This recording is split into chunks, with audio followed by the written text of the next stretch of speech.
এই বিল্ডিং এর টপ ফ্লোরের ছাদ কিন্তু ইতিমধ্যেই ভেঙে পড়েছে এবং আশেপাশের দেয়ালগুলো আমরা ভেঙে পড়তে দেখেছি। আশেপাশের যে কারখানা বা ভবনগুলো সেগুলোতে আসলে আগুন ছড়িয়ে পড়বে কিনা বিল্ডিং ধসে পড়বার পর আসলে সেই প্রস্তুতি মূলত এখন নিয়ে রাখা হয়েছে। কারণ এখন যে পরিস্থিতি আমি যেটি বলে আসছিলাম যে আগুন পুরো বিল্ডিং জুড়ে দাউ দাউ করে জ্বলবার কারণে এখানে এই বিল্ডিং এর আগুন নিয়ন্ত্রণে নেবার চেষ্টা আসলে পুরো বৃথা চেষ্টা, অর্থাৎ সেই চেষ্টাটাও আসলে ফায়ার সার্ভিস কর্মীরা করছেন না এখন আর। কারণ এখানে কোনোভাবেই এই বিল্ডিং এর আগুন আর নিয়ন্ত্রণ করা সম্ভব নয়।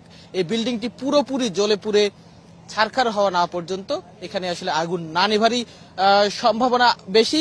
ফায়ার সার্ভিস কর্মীরা চেষ্টা করছেন, তারা আরো আগে থেকেই বলে আসছিলেন যে এই বিল্ডিংটি এক পর্যায়ে ধসে পড়বার একটি আশঙ্কা তৈরি হয়েছে এবং আমরা তাই দেখেছি বিল্ডিং এর টপ ফ্লোর, অর্থাৎ এই বিল্ডিং এর টপ ফ্লোরের ছাদ কিন্তু ইতিমধ্যেই ভেঙে পড়েছে এবং আশেপাশের দেয়ালগুলো আমরা ভেঙে পড়তে দেখেছি, জানালা এবং রডগুলো কিন্তু খসে পড়তে দেখছি আমরা এই আগুনের তীব্রতায়।